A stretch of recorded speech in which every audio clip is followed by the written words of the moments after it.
So, since last year, there have been talks about a new team joining Formula 1. There are currently 10 teams who take part in the World Championship.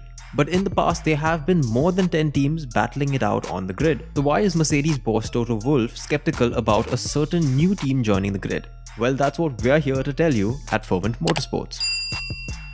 By now you've heard of the news that Audi and Porsche might be joining Formula 1. It's said that the new engine rules that will come into effect will definitely benefit car makers in the production of their road cars. And that is why the Volkswagen Group has decided to allow their brands Audi and Porsche to join Formula 1. So it seems pretty straightforward, right?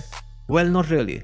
Because there is an other party who is interested in joining Formula 1. It's Andretti Autosport. The team currently has cars and drivers racing in Formula E, Indy Car, IMSA and even Extreme E, just to name a few. But throughout his efforts to try and join the sport, the team has been met with disapproval from many people, especially Toto Wolff.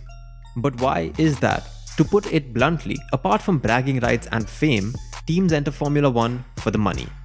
Think about it like this.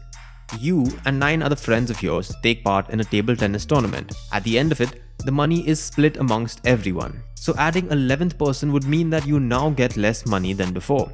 It's pretty complicated financial maths that I've badly explained, but the principle is the same. Andretti is also ready to pay $200 million as an anti-dilution fee. That amount will be split amongst 10 teams over a period of 2 years to help them cover up the less prize money that they would be receiving. And that should pretty much solve it, right? Well, not really. They're swimming against the tide. The FIA and the team bosses aren't really enthusiastic about the team potentially joining Formula 1. In a very recent interview, Toto Wolff said, "Andretti is a great name, and I think that they have done exceptional things in the US. But this is sport and this is business, and we need to understand what is it that you can provide to the sport.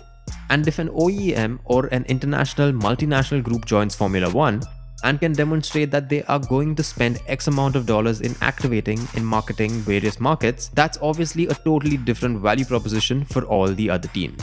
What he means is that a big company like Porsche or Audi will have much more money to spend on marketing, which will then increase the value of the sport.